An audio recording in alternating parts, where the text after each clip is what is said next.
AI solve చేయగలిగిన problems అన్నీ అయిపోతే ఇప్పుడు ఏఐ సాల్వ్ చేయలేని ప్రాబ్లమ్స్ ఏమున్నాయని రీసెర్చ్ మీద మళ్ళీ అందరికీ ఉద్యోగాలు ఇస్తారు. అసలు ఈ జాబ్ సెక్టర్ను ఒక సాఫ్ట్వేరే కాదు, అంటే మొత్తం ఈ జాబ్ సెక్టర్స్ను ఎట్లా మార్చబోతుంది. So man can not be jobless, they will always have jobs. వల్ల జాబ్స్ పెరుగుతాయా తగ్గుతాయా? పెరిగితే ఏ రంగాలు పెరుగుతాయి, తగ్గితే ఏ రంగాలు తగ్గుతాయి? మరి మనం ఏం చేయాలి?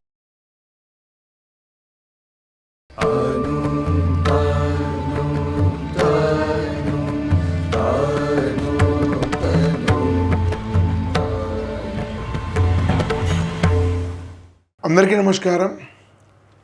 మీరు ఎక్కడ చూసినా కూడా ఫలానా టీసీఎస్లో ఇన్ని వేల మంది తీసేశారు, ఇన్ఫోసిస్లో 20,000 మంది తీసేశారు, మైక్రోసాఫ్ట్లో 10,000 మంది తీసేశారు. సో ఏఐ వల్ల జాబ్స్ పోతున్నాయి, సాఫ్ట్వేర్ రంగంలో ఇంకా జాబ్స్ ఉండవు, ఐఐటి కంప్యూటర్ సైన్స్ కూడా ప్లేస్మెంట్స్ రావడం లేదు, ఇంతకుముందు వచ్చిన వాటిలో 30% మంది కూడా ఆపర్చునిటీ రావడం లేదు. సో ఇంకా ఏఐ వస్తే సాఫ్ట్వేర్ ఉండదు, అన్ని పనులు ఏఐ చేస్తే మరి మనుషులు ఏం చేయాలి? సో ఏఐ వచ్చిన తర్వాత ప్రపంచం ఎట్లా మారుతుంది? అసలు మనం చదువుకుంటే ఏమైనా ప్రయోజనం ఉంటుందా? సో మునుపట్లాగా లక్ష ఫీజు కట్టే హైదరాబాద్లో ఐఐటి చేరడం అవసరమా? ఇలాంటి రకరకాల గందరగోళాలు పేరెంట్స్లో ఉన్నాయి. తెలిసి తెలియని యూట్యూబర్సు, తెలిసి తెలియని మీడియా ప్రతినిధులు దీన్ని మరింత కాంప్లెక్స్ చేస్తున్నారు. ఒక్కటి జరిగితే దానికి వీడికి అర్థమైన రీతిలో దాన్ని వీడు అనువర్తింపజేసి ఇంకా కన్ఫ్యూజన్ క్లియర్ చేస్తానే ఉద్దేశంతో వాడు కన్ఫ్యూజన్ పెంచుతున్నాడు. ఈ మొత్తంలో అసలు ఈ జాబ్ సెక్టర్ను ఒక సాఫ్ట్వేరే కాదు, ఏ అన్నింటిలో ఉంటుంది. సాఫ్ట్వేర్లో ఎందుకు వస్తుంది?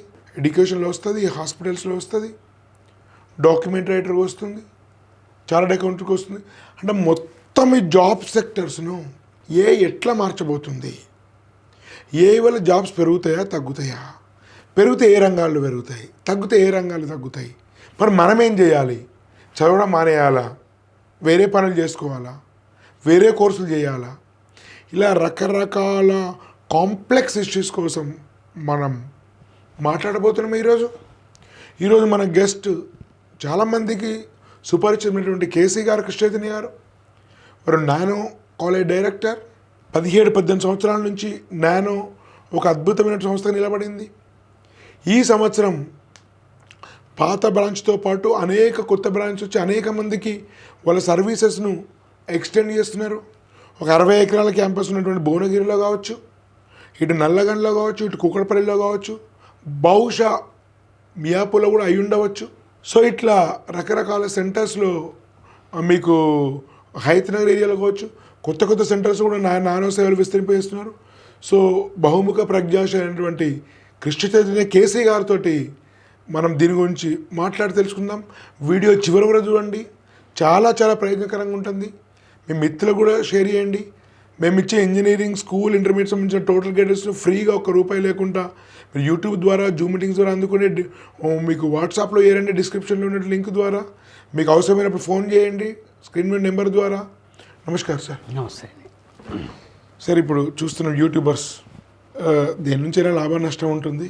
సో మనం వీలైనంత వరకు కాస్త విజ్ఞతతో ఉండి, బాధ్యతతో ఉండేటు సమాచారం మనం ఇస్తున్నాం గత 3 సంవత్సరాల నుంచి. మీలాంటి ద్వారా, వాళ్ళ ద్వారా ఎప్పుడు కూడా సెన్సేషన్ కోసమో, వ్యూవర్షిప్ కోసమో థంబ్నెయిల్స్ పెట్టి అట్రాక్ట్ చేసి ఈ పని మీరు ఎప్పుడు చేయలేదు. మేము ఆ విలువలను పాటించినాం, ఒక సోషల్ రెస్పాన్సిబిలిటీ తీసుకున్నాం. కానీ మీరు చాలా యూట్యూబ్ చూస్తే, ఈవెన్ టీవీ ఛానల్ చూస్తే కూడా క్లిక్ బైట్, గందరగోళము. అసలు నువ్వు ఒక సమస్య పరిష్కారం చూపెట్టాలి, నువ్వు కొత్త సమస్య అవుతుంది, అది చూస్తే లేని డౌట్స్ వస్తాయి. సో ఈ గందరగోళంలో మీరు ఎన్ఐటీలో చదువుకున్నారు, ఐఎంలో మేనేజ్మెంట్ కోర్స్ చేశారు, ఇప్పటికి కూడా ఏఐ సంబంధించినటువంటి ఆ పరిజ్ఞానాన్ని మీ టీచింగ్లో ప్రస్తుతం వాడుతున్నారు. మిగతా పెద్ద సంవత్సరాల కంటే అడ్వాన్స్గా మీరు అప్లై చేస్తున్నారు, టెస్టింగ్ కానీ, లెర్నింగ్ కానీ, కౌన్సిలింగ్ కానీ. సో చాలా మీరు దీనికి సరైనటువంటి వ్యక్తి. చాలా విస్తృతంగా అన్ని విషయాలను మీరు అప్డేట్ చేసిన టీచర్ అయినా కూడా ఒక టెక్కీ కంటే ఎక్కువ అప్డేట్ ఉంటారు. కాబట్టి అసలు ఏంటి సార్, అసలు ఏ స్థూలంగా జాబ్ సెక్టర్, మనం ఇంతకుముందు కూడా ఎడ్యుకేషన్ సెక్టర్ ఎట్లా మారుస్తుంది మాట్లాడుకున్నాం, ఈ జాబ్ సెక్టర్ ఎట్లా ఇన్ఫ్లుయెన్స్ చేస్తుంది? సో ఈ జాబ్స్ అనేది first majority of the jobs ఏం చేస్తున్నారు వీళ్ళు అని అంటే, most of it they are solving some problems which they have presumed they are problems are which they are created problem. AC లేనప్పుడు కూడా బాగానే ఉంది. ఏసీలు క్రియేట్ చేసిన తర్వాత ఈ ఏసీ మళ్ళీ దాంట్లో కూలింగ్ అనో ఇంకేదనో ఏదనో every year they are adding features. First AC వేసుకున్నప్పుడు కూడా అంతే హాయిగా ఉంది. ఈరోజు అంత ఫీచర్స్ ఉన్న ఏసీ వేసుకున్నప్పుడు కూడా మనకేం హాయిలో పెద్ద అమౌంట్ పెరిగిందండి. సో మనుషులు ఎలా ఉన్నారంటే దే కెనాట్ రిమైన్ జాబ్లెస్. ఏదో కొత్త జాబులు క్రియేట్ చేసుకుంటారు. ఏమీ లేకపోతే భూమి మీద ఏమీ లేకపోతే స్పేస్ ఎక్స్ అని చెప్పి మార్స్లోకి పోతాడు. So that is how they are people. So joblessness అనేది ఖచ్చితంగా ఉండదు. They will create new problems, they will solve new problems. ఏదో దాంట్లో బిజీగా ఉంటారు కానీ మనుషులకి జాబ్ లేవు అనే పరిస్థితి ఎప్పుడు సాధ్యం కాదు. ఓకే, ఏఐ సాల్వ్ చేయగలిగిన ప్రాబ్లమ్స్ అన్నీ అయిపోతే ఇప్పుడు ఏఐ సాల్వ్ చేయలేని ప్రాబ్లమ్స్ ఏమున్నాయని రీసెర్చ్ మీద మళ్ళీ అందరికీ ఉద్యోగాలు ఇస్తారు. అగ్రికల్చర్ ఉంది, ఫుడ్ ఉంది, అవును, wellness ఉంది. అన్ని ఎట్లా. So man can not be jobless, they will always have jobs. ఇప్పుడు ఎటువంటి జాబ్స్ ఉంటాయి, ఎటువంటి జాబ్స్ ఆ కండిషన్స్ కొంత మారుతాయి. ఏం చేయగలుగుతుందంటే ఏదైతే ముండేన్ వర్క్స్ ఉంటుందో వాటిని అన్నింటినీ ఆల్మోస్ట్ ఎఫిషియెంట్గానే చేయగలుగుతుంది. అంటే అంతకుముందు ఇప్పుడు నేను ఒక క్వశ్చన్ పేపర్ రాస్తే దాన్ని టైప్ కొట్టమని టైప్ రైటర్కి ఇచ్చేవాడు. ఇప్పుడు నేను స్కాన్ చేసి కన్వర్ట్ టు టెక్స్ట్ అంటే అది మొత్తం టెక్స్ట్లో వస్తుంది. ఇది ఇప్పుడు పెట్టి సేమ్ డిటిపి ఆపరేటర్కి ఇచ్చి నానో పాంప్లెట్ వేసి పెట్టమంటుంది. నానో పాంప్లెట్ వేసి కూడా అది పెట్టగలదు. So I can directly share PDF to my children. So అక్కడ డిటిపి ఆపరేటర్ రోల్ తగ్గింది. ఆర్ అంతకుముందు మాకు 20 మంది అవసరం పడితే ఇప్పుడు 4 పని అయిపోతుంది. సో డేటా ఎంట్రీ ఇట్లాంటి ముండేన్ జాబ్స్ ఉంటాయి కదా, video editing A can do, document writing A can do, para legal services అంటాం. అంటే లీగల్కి అసిస్టెంట్ ఉండేవాడు, వీళ్ళు చెప్తే నోట్స్ రాసుకునేవాళ్ళు. ఇప్పుడు నోట్స్ అక్కర్లేదు, మీరు ఒక ఆటర్ డాట్ ఇది పెట్టేస్తే మనం మాట్లాడుతున్న మీటింగ్ అంతా కూడా అదే ట్రాన్స్క్రిప్ట్ మొత్తం రాసేస్తుంది. క్లయింట్ వీళ్ళు రాసుకున్నదంతా అది డాక్యుమెంట్ చేస్తుంది, అదే లీగల్ డాక్యుమెంట్ కూడా రాసి ఇచ్చేస్తుంది ఫస్ట్ ఫ్రేజ్. ఇప్పుడు బట్ ఈ కెన్ ఇట్ రీప్లేస్ లాయర్ అంటే నో. ఇక్కడ లాయర్ అవసరం పడి ఆ డాక్యుమెంట్ని చూసి దీంట్లో ఏమేమి తప్పులు చేసింది, ఏమేమి కరెక్ట్ చేసింది, ఫైనల్గా ప్రజెంటబుల్ డాక్యుమెంట్లో చేంజెస్ ఏం చేయాలని చూసి కొంచెం ఎడిట్ చేసుకోవాలి. సో అంతకుముందు 2-3 లీగల్ అసిస్టెంట్లు కూర్చొని చేయాల్సిన పని ఆటర్ డాట్ ఏఐ ప్రాబ్లీ ఒక్క లీగల్ అసిస్టెంట్ తోటి అయిపోతుంది. సో ఇప్పుడు అటువంటి జనరేషన్ వస్తుంది కనుక ముండేన్ జాబ్స్కి అంతకుముందు ఏంటి, మనం ఒకరి దగ్గర అసిస్టెంట్గా చేస్తూ నేర్చుకునేవాళ్ళం. సో ఇప్పుడు అసిస్టెంట్కి రోల్ లేదు. రోల్ లేనప్పుడు నిన్ను అసిస్టెంట్గా పెట్టుకొని ఎందుకు నేర్పిస్తాడు ఎవడన్నా అంటే unless he sees a long term future for you, he will not invest on you or he may extract, he may charge from you. So job రోల్స్లలో మార్పులు వస్తాయి. నీ లోపల ప్రాబ్లమ్ సాల్వింగ్ అబిలిటీస్ బాగున్నాయి, కమ్యూనికేషన్ అబిలిటీస్ బాగున్నాయి అంటే people will be ready to invest on you. ఇప్పుడు H1B వీసాస్కి 1000K అంటున్నాడు. ఉద్యోగాలు ఆపుతారా? అస్సలు ఆపరు. వెళ్ళడం ఆగుతుందా? ఆగదు. ఇప్పుడు ఎవరు వెళ్తారు అంటే హైలీ స్కిల్డ్, హైలీ ప్రొఫెషనల్ వాళ్ళ మీద కంపెనీ 70-80 లక్షలు వాడికి 4 కోట్ల జీతం ఇస్తున్నాను, 70-80 లక్షలు 6 నెలలకు ఫీజు కడితే ఏం పోతుంది అని చెప్పి కట్టి తీసుకెళ్తుంది. బట్ ఎవరిని తీసుకెళ్తుందంటే అంతకుముందు యావరేజ్ వాడు కూడా H1B పెట్టుకొని వెళ్ళిపోయేవాడు, కన్సల్టెంట్ త్రూ ఇంకేదో త్రూ వెళ్ళిపోయేవాళ్ళు, ఫీజు తక్కువ కనుక, దెర్ వాజ్ నో స్టేక్, వెళ్ళిపోయేవాళ్ళు. ఇప్పుడు ఇన్వెస్ట్ చేయాలి కనుక జాగ్రత్తగా ఆ స్కిల్స్, ఆ లెవెల్ ఆఫ్ ఆ లెవెల్ ఆఫ్ కంపెనీస్లో జాబ్ చేయగలిగిన వాళ్ళు, ఆ లెవెల్ ఆఫ్ ఎడ్యుకేషన్ ఉన్న వాళ్ళు వెళ్తారు, ఆర్డినరీ కాలేజెస్ నుండి వెళ్ళారు. అలా చేంజ్ అవుతుంది. సో ఏ కూడా సేమ్ థింగ్, చాలా సామాన్యమైన అంటే common things where not phenomenal expertise is not needed. Like కుక్కుల దగ్గర కట్టర్లు అలాగా కుకింగ్ చేసేవాడికి రోల్ ఉంటుంది కానీ కటింగ్ అనేది ఏ చేసుకుపోతుంది, మెషిన్ చేసేస్తుంది. సో బట్టలు ఉతికే వాళ్ళు వాషింగ్ మెషిన్. సో ఇట్లాంటి కామన్గా చేసే పనులన్నీ కూడా ఏ రీప్లేస్ చేస్తుంది. కానీ డొమైన్ ఎక్స్పర్ట్ ఇప్పుడు చాలా ఎఫిషియెంట్ అవుతాడు. అంతకుముందు 4 అసిస్టెంట్లు పెట్టుకొని చేయాల్సిన పని ఇప్పుడు నేను ఒక అసిస్టెంట్తో చేయగలుగుతున్నాను. ఈ 3 అసిస్టెంట్ల పైసలు నా జేబులకే వస్తాయి if I have domain expertise. So ఈ డొమైన్ ఎక్స్పర్ట్స్ అందరూ దే విల్ ఎర్న్ మోర్, వాళ్ళ జీతాలు పెరుగుతాయి. నెక్స్ట్ లెవెల్ వాళ్ళవి జాబ్స్ తగ్గుతాయి. So more training schools, more experience ఇచ్చేంతవరకు డొమైన్ ఎక్స్పర్టీస్ మీద స్కూల్స్, ఎడ్యుకేషన్ కూడా ఇప్పుడు గ్రాడ్యుయేషన్తో ఆపేసి కంపెనీలోకి వెళ్ళి they are gaining that expertise while working. ఇప్పుడు ఆ వైల్ వర్కింగ్ తగ్గినప్పుడు ఏమవుతుంది, ఇట్లాంటి స్పెషలైజ్ స్కూల్స్ వస్తాయి where they make you expert and then they will make you enter the market. So education వ్యవస్థలో మార్పులు వస్తాయి, జాబ్స్లో కూడా ఎక్కడ పైన లెవెల్లో మార్పులు రావు, కింది లెవెల్లో ఎంట్రీ లెవెల్లో మాత్రమే మార్పులు వస్తాయి. కనుక ఇప్పుడు ప్రతి విద్యార్థి ప్రతి పేరెంట్ దృష్టిలో పెట్టుకోవాల్సింది ఏంటి అంటే ఇప్పుడు ఎడ్యుకేషన్కి కావాల్సిన ఇంపార్టెన్స్ చాలా పెరిగింది. అంతకుముందు మామూలు కాలేజీలో చదివి మామూలుగా అంత సాఫీగా అయినా కూడా ఒక మామూలు ఉద్యోగాలు ఏవో వచ్చేవి, people where content with that. అక్కడ ఉద్యోగాలు తగ్గుతున్నాయి కనుక ఉద్యోగాలన్నీ ఎక్కడ మెయిన్వి పై లెవెల్ నెక్స్ట్ స్థాయిలో ఉద్యోగాలు ఎక్కువ ఉంటున్నాయి, వాటికి పేస్ కూడా పెరుగుతుంది కనుక సోషల్ డివైడ్ కూడా పెరుగుతుంది కనుక మన పిల్లల్ని అటువైపు ఆఫ్ లాడర్కి తోయడానికి ముందు నుండే వాళ్ళలో critical learning abilities, critical thinking abilities ఇవన్నీ వాళ్ళకి ఇన్స్టిల్ చేస్తే వాళ్ళని డిసిప్లిన్గా పెంచితే వాళ్ళు డొమైన్ ఎక్స్పర్ట్స్ అవ్వగలుగుతారు. They will take advantage of AI and they will learn much more than what otherwise normally people are doing at this stage. సరే, ఇప్పుడు యాక్చువల్లీ ఇప్పుడు సాఫ్ట్వేర్ వరకు చూసుకుంటే మనం చూస్తున్న మీడియాలో, నాకేం సాఫ్ట్వేర్ నిపుణుని కాదు నేను, బేసిక్ కోడింగ్ అంతా ఏఐ చేసేస్తుంది కాబట్టి ప్రోగ్రామర్లు ఈ కోడింగ్ చేసేవాళ్ళు ఎందుకు అనే పాయింట్ వచ్చినప్పుడు మరి ఇప్పుడు కంప్యూటర్ సైన్స్ సీట్లు ఏమో 4-5 రెట్లు పెరిగినాయి మనం లాస్ట్ 5-6 ఇయర్స్లో. ఇప్పుడు ఏఐ ఎఫెక్ట్ లాస్ట్ 4-5 ఇయర్స్లో ఎక్కువ ఉంది. మరి ఇప్పుడు సీట్స్ ఏమో 5 times పెరిగి జాబ్స్ 1/5 అయితే 25 times మీకు అన్ఎంప్లాయ్మెంట్ పెరిగిపోయే అవకాశం ఉంటుంది కదా. అదే అండి, ఈ జాబ్స్లలో ప్రాపర్ కోడింగ్ జాబ్స్ కొన్ని ఉన్నాయి, టెస్టర్ జాబ్స్ కొన్ని ఉన్నాయి, కేపీఓలలో బీపీఓలలో పనిచేసే జాబ్స్ కొన్ని ఉన్నాయి. టెస్టర్లు ఆల్రెడీ మార్కెట్లో 80% ఆఫ్ ద టెస్టర్స్ రోల్స్ తగ్గాయి. అంటే అంతకుముందు ఇప్పటికీ 10 మంది టెస్టర్లు చేయగలిగిన పని ఇప్పుడు 2 టెస్టర్లు సరిపోతున్నారు, మొత్తం 2 సరిపోతున్నారు. కేపీఓ బీపీఓ కూడా they are automatically knowledge processing ఇవి ఏం చేస్తాయంటే బేసికల్లీ కాల్ సెంటర్ల టైప్లో. కేపీఓలు ఏం చేస్తాయంటే మీకు స్పెషలైజ్డ్ ఒక సబ్జెక్ట్ స్పెషలైజ్డ్ రికమెండేషన్స్ అవి చేయాలంటే, అంటే బీపీఓలోనేమో మీకు నార్మల్ కాల్స్ ఉంటాయి, ఇది క్రెడిట్ కార్డు కొంటారా, ఈ బ్లాక్ చేయమంటారా, ఇది మీకు వాషింగ్ మిషన్లో ప్రాబ్లం వచ్చినప్పుడు మాకు ఇంజనీర్తో మాట్లాడమంటారు కదా, ఆ ఇంజనీర్ చేసే ప్రాసెస్లన్నీ కేపీఓలకు వస్తాయి. సో నాలెడ్జ్ ఇన్వాల్వ్ అయి ఉంటుంది. ఇక్కడేమో బేసిక్ కాలింగే ఉంటుంది, ఇన్ఫర్మేషన్ పాసింగ్. ఇక్కడేమో మీ ప్రాబ్లమ్కి స్పెసిఫిక్గా కొంత నాలెడ్జ్ ఇస్తారు.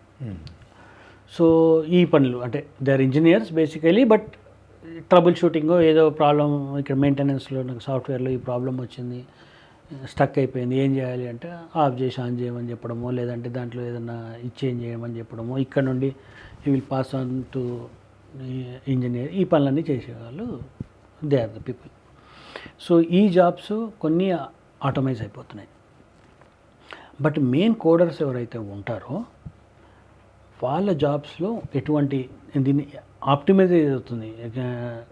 నేను మొత్తం 100 లైన్ల కోడ్ రాయాల్సింది ఇప్పుడు ప్రాంప్ట్స్ తోటి కొంతవరకు నేను ఆటోమైజ్ చేయగలుగుతున్నాను, కొంతవరకు నా బుర్ర నేను పెట్టాల్సింది. మళ్ళీ అది ఎక్కడ తప్పులు చేసింది, ఏం చేసింది, 100% ఎఫెక్టివ్ కోడ్ అయితే రాదు. Most of the Mundine process అక్కడ కూడా కామన్గా జరిగే ప్రాసెస్లన్నీ పర్ఫెక్ట్గా చేస్తుంది. ఎక్కడో నిచ్చితో ఐ విల్ గెట్ విత్ దాంట్లో స్లైట్ ఇన్అక్యూరసీస్ ఉంటాయి. నా ఎక్స్పర్టీస్తో ఆ ఇన్అక్యూరసీ ఏంటి అక్కడ వరకు కరెక్ట్ చేసుకుంటే అది it is ready to use. So అక్కడ కూడా ఎక్స్పర్ట్ రోలు కావాల్సిందే. ఎక్స్పర్ట్ ఎఫిషియన్సీ పెరుగుతుంది, లేబోరియస్ వర్క్ తగ్గుతుంది, ఎఫిషియన్సీ పెరుగుతుంది. నేను గంటలో 100 ఇంత కోడ్ రాయగలిగితే అదే పని ఇప్పుడు నేను 20-30 నిమిషాల్లో చేయగలుగుతాను. సో ఎఫిషియన్సీ పెరుగుతుంది. ఎఫిషియన్సీ పెరుగుతుంది కనుక our man hour cost will also increase. మన గంటకు పే చేసేది 4 రోజులు చేయాల్సిన పని 3 రోజుల్లో చేస్తాను, ఆర్ 3 రోజులకి పే 4 రోజులకి పే ఇచ్చేస్తారు. సో ఎఫిషియంట్ పీపుల్కి రోల్స్ ఎక్కడా పోవు, హ్యాపీగా అవే రోల్స్ ఉంటాయి. ఇన్ఫ్యాక్ట్ వాళ్ళకి పే రైజ్ కానీ లేదంటే ఫ్రీడమ్ కానీ ఇంకెక్కువ ఉంటుంది, డిమాండ్ కూడా ఎక్కువ ఉంటుంది. అండ్ ఇన్ని రోజులు మనం ఒక పని చేయాలి అని అంటే ఇది నా స్కేల్ ఆఫ్ ఆపరేషన్స్లో అయ్యే పని కాదనుకున్నాను. ఫర్ ఎగ్జాంపుల్ నానో కాంటెక్స్లో తీసుకుంటే కొన్ని పనులు నానో అంతకుముందు అయితే చేయలేదు అనుకున్నాం, ఎందుకంటే మాకు అంత బడ్జెట్ లేవు. మీరు అన్నారు 100 కోట్లు ఏదో ఖర్చు అవుతుంది కదా అని, మేము 10 లక్షల్లో అయిపోతున్నాను. That is because we're taking help from AI. So most of the things అంతకుముందు పాసిబుల్ కాదు, ఇదేదో పెద్ద బ్యాండ్ పెడుతున్న కంపెనీ చేయగలగదు, ఇంకెవరో చేయగలరు, పర్ప్లెక్సిటీ లాంటి startup now it is competing with ChatGPT closely. ఎట్లా సాధ్యమైందంటే అది ఏనే వాడుకుంది. So most of it is, so ఇంతవరకు ఇంపాసిబుల్ అనుకున్న వాటి చాలా పాసిబిలిటీస్ ఓపెన్ అయిపోతాయి. ఈ పాసిబిలిటీస్ని కనుక మనం ప్రాపర్గా యూజ్ చేయగలిగితే ఎన్నో వేల కంపెనీలు పుట్టుకొస్తాయి, వేల జాబ్ ఆపర్చునిటీస్ పుట్టుకొస్తాయి. So it is not going to kill jobs, it is going to create jobs. కానీ క్లిక్ చేయండి అంటే ఎఫిషియెంట్ వాళ్ళకి జాబ్స్ పెరుగుతాయి, జాబ్ ఆపర్చునిటీస్ పెరుగుతాయి, ఇన్ఎఫిషియెంట్ వాళ్ళకి కాదు. సో ఇన్ఎఫిషియన్సీ అనేది లేకుండా చూసుకొని స్కూలింగ్ నుండే critical thinking, problem solving abilities, by hearting, మెమరీకి వాల్యూ ఉండదు. సార్ యాక్చువల్ ఇప్పుడు సాఫ్ట్వేర్ మెయిన్లీ సర్వీస్ కోసం ఉంది ఎక్కువ. సో ఆలోచన సాఫ్ట్వేర్ అంటే, సో అది కొంత ఏదో ఫామ్లో బేసిక్ లెవెల్ ఏదో రీప్లేస్ చేస్తుంది. కానీ మీకు కోర్ ఇంజనీరింగ్, మ్యానుఫ్యాక్చరింగ్ అనేది ప్రొడక్షన్, మీకు వస్తువులు తయారవుతుంటాయి, ప్రొడక్ట్స్ వస్తుంటాయి. సో దాని డిజైన్లోను, ఆలోచనలోను వాటిలో ఉంటే ఉండొచ్చు, కానీ రియల్గా ఉండే అది మెటీరియలిస్టిక్ థింగ్స్ కాబట్టి వాటిని ఫుల్లీ రీప్లేస్ చేయడం సాధ్యం కాదు. అప్పుడు కోర్ ఇంజనీరింగ్కి ఏమైనా ఆపర్చునిటీస్? కోర్ ఇంజనీరింగ్లో అంతకుముందు నుండి కూడా దీన్ని అనలేదు, కానీ most of it was computerised. CNC machines అనేవాళ్ళం. అంతకుముందు లేత్లో ఒక మంచి పోయి కట్ చేసేవాడు. దాని తర్వాత ఇప్పుడు ప్రిసిషన్ పెట్టి ఎంటర్ చేస్తే కట్ అయిపోయి వచ్చేస్తాయి. మనం డిజైన్ ఇచ్చేస్తే డిజైన్ బట్టి అది కట్ చేసుకుంటూ పోయే మిషన్స్ ఉన్నాయి. You don't need a carpenter to carve something. In today's time only without a also there were computer తోటి కట్ చేసే, కార్వ్ చేసే మెకానిజమ్స్ వచ్చినాయి. స్టోన్ కార్వింగ్ కూడా కంప్యూటర్ చేయగలుగుతుంది. మనకి గ్రనైట్ వర్క్ కూడా చేయగలుగుతున్నాయి. సో లాట్ ఆఫ్ థింగ్స్ ఇండస్ట్రీస్లో కూడా లేబర్ ఎండ్ టు ఎండ్ ఉండరు. మొత్తం ఫ్యాక్టరీ లైన్, అసెంబ్లీ మెషిన్ అంతా ఒకసారి వన్ టైం ఇన్వెస్ట్మెంట్, అదే దాంట్లో ఎన్నో కార్లు కొట్టుకుంటూ పోతాయి. సో ఇవన్నీ ఆల్రెడీ అయ్యాయి. అయినప్పుడే మనకి కోర్ ఇంజనీరింగ్లో జాబ్స్ అనేవి తగ్గాయి. ఎప్పుడైతే ఈ ఆటోమేషన్ అంతా జరిగిందో కోర్ ఇంజనీరింగ్లో జాబ్ బేసిక్ టెక్నీషియన్స్ వాళ్ళ చాలా తగ్గింది. కనుక ఇప్పుడు ప్రస్తుతం కోర్లో ఏమవుతుందంటే ఏఐ వల్ల కొంత వెసులుబాటు వస్తుంది, కొత్త ఆపర్చునిటీస్కి ఐడియాలు వస్తాయి, దాంతో ప్రొడక్షన్ ఇంప్రూవ్ అవుతుంది, డిఫరెంట్ స్టైల్స్ ఆఫ్ థింగ్స్ వస్తాయి. అంతకుముందు మనం కార్ గురించి ఆటోమొబైల్ ఇంజనీరింగ్ మెకానికల్ వాళ్ళు నేర్చుకునేవాళ్ళు. ఇప్పుడున్న కార్లో మెకానికల్ వాళ్ళ రోల్ తక్కువ, ఎలక్ట్రానిక్స్, కంప్యూటర్ సైన్స్ రోల్ ఎక్కువ, ఏఐ రోల్ ఎక్కువ. ఇప్పుడున్న టెస్లాలు కానీ ఇవన్నీ I cannot call them a mechanical product, this is more మల్టీడిసిప్లినరీలో కూడా రోల్ కంప్యూటర్ది చాలా ఎక్కువైపోయింది, ఎలక్ట్రానిక్స్ది రోల్ చాలా ఎక్కువైపోయింది. మెకానికల్ రోల్ ఇస్ 20-30% పడిపోయింది. ఒకప్పుడు 90%, 100% it some stage was mechanical, అట్లాంటిది 20%కి పడిపోయింది. ఈ చేంజెస్ ఉన్నాయి. సో మెకానికల్లో కూడా కొత్త రీసెర్చెస్ వస్తాయి. సో కోర్ కూడా there will be absolutely there is no problem, there will be thriving jobs in core engineering also. But again subject to you have to excel. ఆర్డినరీగా వెళ్తానంటే కాదు. సో ఎక్సెల్ చేస్తే నీకు కోర్లో jobs ఉన్నాయి, టెక్నాలజీలో jobs ఉన్నాయి, everywhere you have opportunities. And కొత్త researches ఇప్పుడు వస్తున్నాయి, కొత్త fields, bio immense opportunities, immense opportunities ఉన్నాయి, ఫార్మాలో ఇమ్మెన్స్ ఆపర్చునిటీస్ ఉన్నాయి. అంతకుముందు కొన్ని సంవత్సరాలు పట్టే టెస్టింగ్ ఇప్పుడు ఏఐ తోటి నెలల్లో కంప్లీట్ చేసేయచ్చు. ఎన్నో మోడల్స్ వస్తున్నాయి, క్లినికల్ ట్రయల్స్ టెక్నాలజీతో చేయగలిగిన పరిస్థితులు వస్తున్నాయి. ఒక ఫార్మా మెడిసిన్ అంతకుముందు లాంచ్ చేయాలంటే 3 నుండి 4 ఏళ్ళు పట్టేది ఆ ట్రయల్స్ అన్నీ అయిపోయేసరికి. ఇప్పుడు టెక్నాలజీతో ట్రయల్స్ స్పీడ్ అప్ అవుతున్నాయి. 6 నెలల్లో, సంవత్సరాల్లో కూడా you can launch A medicine. So immense opportunities వస్తున్నాయి కనుక ఈ ఆపర్చునిటీస్ ప్రతి ఫీల్డ్లో మనం వాడతాం కనుక అన్ని ఫీల్డ్స్ థ్రైవ్ అవుతాయి దీనివల్ల. Any revolution will create new opportunities. కానీ మారను అనుకున్న వాడికి ప్రాబ్లం. మారై అడాప్టబిలిటీ పెంచుకొని స్కిల్స్ పెంచుకున్న వాడికి ఇట్స్ ఎ బూమ్. సో ఇప్పుడు నేను అడిగేది కొంచెం బియాండ్ దిస్ జాబ్స్ అండి. అంటే నాకు హ్యూమన్ సైకాలజీ ప్రకారం మనం ఆలోచిస్తే సార్, ఇప్పుడు మనుషుల్లో అన్ని సర్వీసెస్ ఏఐ చేసేసింది. కంపెనీస్కి కూడా చాలా సర్వీసెస్ ఈజీగా అయిపోతున్నాయి, తక్కువ మంది మనుషులతో అయిపోతుంది, అన్నీ కంఫర్ట్స్ వచ్చినాయి, మెడికల్ చీప్ అయిపోయింది, ఏఐ కూడా చాలా ఈజీగా లెర్నింగ్, అన్ని కంఫర్ట్స్ వచ్చేసినాయి. ఎన్విడియా లాంటి కంపెనీ అనూహ్యంగా ఏఐ వల్ల ఏఐకి సంబంధించిన మీకు చిప్స్ వలన దీని వలన టెక్నాలజీ వలన చాలా చాలా అనూహ్యంగా పెరిగింది ఎన్విడియా లాంటి. సో వీళ్ళకి కావాల్సినంత వచ్చే వాళ్ళకు డబ్బు వస్తుంది, కంఫర్ట్స్ వస్తున్నాయి, మరి అన్నీ వచ్చిన తర్వాత కానీ ఇంకా మీకు రాందేంటి? మంచి ఫుడ్, హెల్త్, ఆర్గానిక్ ఫుడ్ కావచ్చు, మెంటల్ హ్యాపీనెస్ కావచ్చు, వెల్నెస్ కావచ్చు, లేకుంటే కౌన్సిలింగ్ కావచ్చు, సో లేకుంటే హ్యూమర్ క్రియేట్ చేయడం కావచ్చు, సో లేకుంటే ఆయుర్వేద కావచ్చు, సో మంచి ఎన్విరాన్మెంట్ ప్రొటెక్షన్ కావచ్చు, ఎకాలజీ కావచ్చు, సో బయోడైవర్సిటీ కావచ్చు, ఎంతమంది ట్రస్ట్ చేశారు. సో ఈ ఏఐతో సంబంధం లేని ఫీల్డ్స్ చాలా వరకు ఏదో కొంత ఉండొచ్చు, కానీ బయాలజీ సంబంధించినటువంటి ఫీల్డ్స్, ప్లాంట్స్ సంబంధించినవి, స్పీసెస్ సంబంధించినవి, ఈ ఏరియాలో ఈ ఏఐకి సంబంధించిన వాళ్ళు ఇన్వెస్ట్ చేయడం కానీ, అగ్రికల్చర్ మీద ఇన్వెస్ట్ చేయడం కానీ, మ్యాన్ కెన్ కావాల్సినటువంటి మంచి ఆహారం దొరకట్లేదు, మంచి పాలు దొరకట్లేదు, మంచి నేల దొరకట్లేదు, సో పొల్యూషన్. సో దీని మీద వీళ్ళందరూ ఇన్వెస్ట్ చేయడం వల్ల వీటిలో కొత్త ఆపర్చునిటీస్ రావడం కానీ, ఇది చేయలేదు కాబట్టి దీనికి గౌరవం రావడం కానీ, అట్లే మన షిఫ్ట్ ఉండే అవకాశం ఉందా? హ్యూమన్ లైఫ్ చాలా బేసిక్ నీడ్స్ కోరుకుంటుంది. అండ్ ఈ కంఫర్ట్స్, టెక్నాలజీ అన్నిటికీ ఒక పాజిటివ్ సైడ్ ఉంటుంది, ఒక నెగిటివ్ సైడ్ ఉంటుంది. చిన్నగా I will tell a small conversation which was casually having with a friend. మామూలుగా అడుగుదాను, ఏం చేస్తున్నారా అంటే సో అండ్ సో చేస్తున్నాను.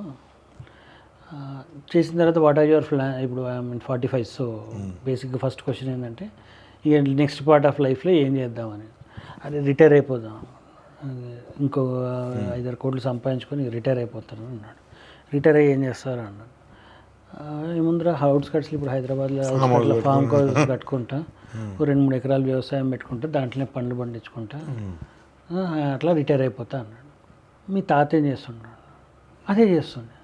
ఇప్పుడు నువ్వు ఇంత కష్టపడి యూఎస్కి పోయి టెక్నాలజీ సంపాదించి దాంట్లో పైసలు కూడా పెట్టుకొని నువ్వు చేస్తుంది ఏంది? మళ్ళీ భూమి కొనుక్కుంటా, ఫార్మింగ్ చేసుకుంటా, కమింగ్ బ్యాక్ టు ఊళ్ళో ఉండడం, మళ్ళీ కమింగ్ బ్యాక్ ఊర్లో ఉంటా, హ్యాపీగా బతుకుతా. దానికోసం ఇవన్నీ చేయకుండానే మీ తాత చిన్నప్పటి నుండి పనిచేసాడు. So things come back to basics. మన నీడ్స్ అన్నీ కూడా లైఫ్ ఇస్ ఏ సర్కిల్. నాకు అన్ని కంఫర్ట్స్ వచ్చి నాకు ఏం పని లేకపోతే తిన్నది అరగడానికి మళ్ళీ నేను జిమ్కి పోతా, జిమ్లో వచ్చి అక్కడ కసరత్తు చేయాల్సింది. సో నేను ఇంత కష్టపడి నేను వర్క్ ఏం చేయకుండా కూర్చున్నా కూడా తిన్నదైతే అరగదు కదా, దానికోసం ఖచ్చితంగా వర్క్ చేయాల్సిందే కదా. A different model of business will always come in to picture. So మనం ఎన్ని చేంజెస్ చేసినా కూడా ఆ చేంజెస్ని బ్యాలెన్స్ అవుట్ చేయడానికి there will be another set of changes which need to be required. నా రెగ్యులర్ ఫిజికల్ యాక్టివిటీని తగ్గించుకుంటే అడిషనల్ ఫిజికల్ యాక్టివిటీ, రెగ్యులర్గా అరిగేది తగ్గించుకుంటే దానికి డైజెస్టివ్ సప్లిమెంట్స్, ఫుడ్ కంటామినేషన్ అయితే ఆ కంటామినేషన్ కిల్ చేయడానికి ఇంకేవో మెడిసిన్స్. సో ఒకటి మనం ప్లాన్ చేస్తూ పోతే దానికి అదొక ప్రాబ్లం క్రియేట్ చేస్తుంది, ఆ ప్రాబ్లం సాల్వ్ చేయడానికి another set of round of research is needed. So it's always a cycle దీంట్లో. అందుకే జాబ్స్ ఏ రోజు జాబ్లెస్గా మనిషి ఉండడు అని చెప్పాను. వాడు ఈ రోజు చేస్తున్న జాబ్స్ రేపు ప్రాబ్లం క్రియేట్ చేస్తాయి, ఆ ప్రాబ్లమ్ సాల్వ్ చేయడానికి మళ్ళీ ఇంకా మళ్ళీ సెట్ ఆఫ్ రౌండ్స్ క్రియేట్ అవుతాయి, మళ్ళీ అవి కొన్ని ప్రాబ్లమ్స్ క్రియేట్ చేస్తాయి. సో ఇది మొత్తం 100% విజన్ లేకుండా చేస్తున్న పనులు కనుక ఇవన్నీ they will come out with their own set of problems. ఆ problems it's a vicious cycle. So at the end of the day things are about basics. Basic things are తినాలి, తినదరిగించుకోగలగాలి, సుఖంగా నిద్రపోగలగాలి. These are the only 3 things needed in life. ఇవి ఏ ఫార్మాట్లో చేయగలుగుతావు, ఎంత చేయగలుగుతావు, ఎట్లా చేయాలనుకుంటున్నావు అనేది నీ కస్టమైజేషన్స్ తప్పించి at the end of the day human needs these 3 things. సరే, యాక్చువల్లీ ఇప్పుడు మనము ఓవరాల్గా ఏ అనేది ఎక్కువ కంఫర్టబుల్ చేస్తుంది మ్యాన్ కైండ్ అనేది అయితే ఇంచుమించు ఒప్పుకుంటున్నాం. చాలా ఈజీగా పనులు చేసేస్తుంది. ఒక రకంగా ఇంటెలిజెన్స్కి ఇంత ముందుంత వాల్యూ ఉండకపోవచ్చు, ఒక హయ్యర్ ఇంటెలిజెన్స్కి ఉండొచ్చు, సామాన్యమైన ఇంటెలిజెన్స్ లేకపోవచ్చు. ఏదో మొత్తం మీద అయితే ఒక రెవల్యూషన్ చేంజ్ అయితే జాబ్ సెక్టర్లో కానీ ప్రపంచంలో కానీ మానవాళ్ళు తీసుకొస్తుంది. సో మీకు సైకాలజీలో మాస్లో ట్రయాంగిల్ అది మీకు ఐడియా ఉండొచ్చు. ఫిజికల్ పిరమిడ్ చేస్తారు. Physical needs, social needs, social esteem, self realisation. So physical needs fill up అయ్యి ఇంచుమించు మ్యాన్ కైండ్ అందరికి కూడా ఫిజికల్ నీడ్స్ ఇవాళ రేపు అన్నం లేకుండా తెచ్చిపెట్టే వాళ్ళు లేడు. ఏమవుతుందండి సార్ ఇక్కడ డెఫినేషన్లో ఫిజికల్ నీడ్స్ అనేవి day by day the definition of physical needs మారుతుంది. ఒకప్పుడు మనం కూడు గుడ్డ ఉంటే ఫిజికల్ నీడ్ అనుకునేవాళ్ళం. ఈరోజు మొబైల్ ఫోన్ కూడా ఫిజికల్ నీడ్, కారు కూడా అవుతుంది లాస్ట్. కారు బైక్ ఫిజికల్ నీడ్లోకి వచ్చేసింది. These are never needs few years back. ఇప్పుడు ఫోన్ నుండి టచ్ ఫోన్ ఫిజికల్ నీడ్లోకి వచ్చింది, ఐఫోన్లు ఇట్లాంటి ఫిజికల్ నీడ్స్లోకి వస్తున్నాయి. సో ఈ ఫిజికల్ నీడ్స్, టీవీ అనేది అంతకుముందు లగ్జరీ, ఇప్పుడు లగ్జరీ కాదు, it's a need. Or at least people believe that it is a need. I don't know why what, but everybody thinks that గుడిసెలలో కూడా టీవీలు చూస్తున్నాం మనం. ఆ దొంగ కరెంట్ వేసుకుంటాడు, కరెంట్ కనెక్షన్ ఉండదు, కానీ టీవీని అయితే నడుస్తుంటుంది. సో ఈ నీడ్స్, ఆ కింద ట్రయాంగిల్లో ఏమున్నాయి అనే definitions it is changing every day. So what are physical needs అనే definition it is changing every day. ఈ రోజులలో హాలిడే తీసుకోవడం మ్యాండేటరీ. హాలిడే ఎటన్నా వెళ్ళి రావాలి, మైండ్ సెట్ అలా చేంజ్ చేశారు. ఇన్ఫ్లుయెన్సర్సే కావచ్చు, టీవీ యాడ్సే కావచ్చు, ఆ సినిమాలలో కావచ్చు. హాలిడే లేకుంటే మనం వీక్ డేస్లో వీకెండ్ తీసుకోకపోతే వీక్ డేస్ పని చేయలేము. 3 నెలలు హాలిడే తీసుకోలేకపోతే సంవత్సరం అంతా పని చేయలేము. ఓ వారం అంటే విదేశాలకు పోకపోతే ఇండియాలో వచ్చి మళ్ళీ పని చేయలేము. ఇవన్నీ కూడా స్లోలీ యాజ్ ఆన్ టుడే లగ్జరీకి నీడ్కి మధ్యలో కొట్టుకుంటున్నాయి. వెరీ ఫ్యూ డేస్ తర్వాత ఇది ఫిజికల్ నీడ్ అయిపోతుంది. International holiday is a physical need. అది లేకపోతే అమ్మో ప్రపంచం ఆగిపోదు అంటారు. సో ఈ ఫిజికల్ నీడ్స్ డెఫినేషన్స్ మారుతున్నాయి.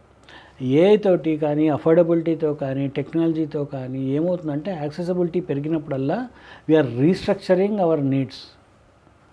ఉల్లిపాయ పొరలు కట్టుకున్నట్టు మనం సైకలాజికల్గా we're being hypnotised, redefining our own needs, our own set of requirements. ఈ రోజులలో వెస్ట్రన్ టాయిలెట్ లేకపోతే అమ్మ ఇట్లా టైల్స్ అటాచ్ టాయిలెట్ లేకుండా అడ్మిషన్ చేర్చాం.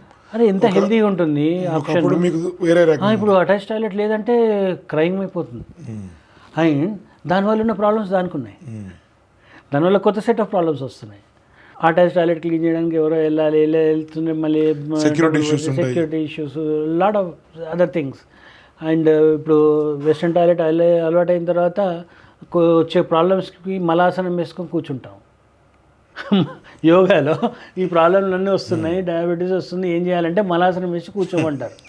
మలాసనం అంటే that was a natural pose which we use to follow every day ages నుండి. ఇప్పుడు పని కట్టుకొని వెస్ట్రన్ టాయిలెట్కి పోవాలి, బయటకు వచ్చి మలాసనం వేయాలి. సో మలాసనం వాడికి డబ్బులు ఇస్తున్నాం, అక్కడ వేస్తున్నాం.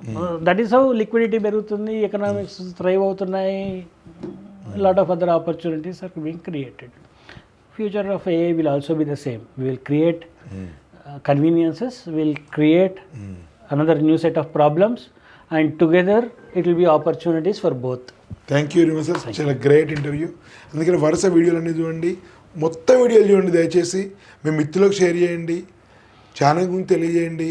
మేము ఫ్రీగా అందజేసే గైడెన్స్ ఇంజనీరింగ్ స్టూడెంట్ కాలేజ్ కోసం, స్కూల్స్ కోసం, ఇంటర్ కోసం చేసేటువంటి దాన్ని వినియోగించుకోండి. ఫోన్ చేయండి, వాట్సాప్లో డిస్క్రిప్షన్లో ఉండేటువంటి లింక్ ఆధారంగా. ధన్యవాద్. భారత్ మాతాకి జై.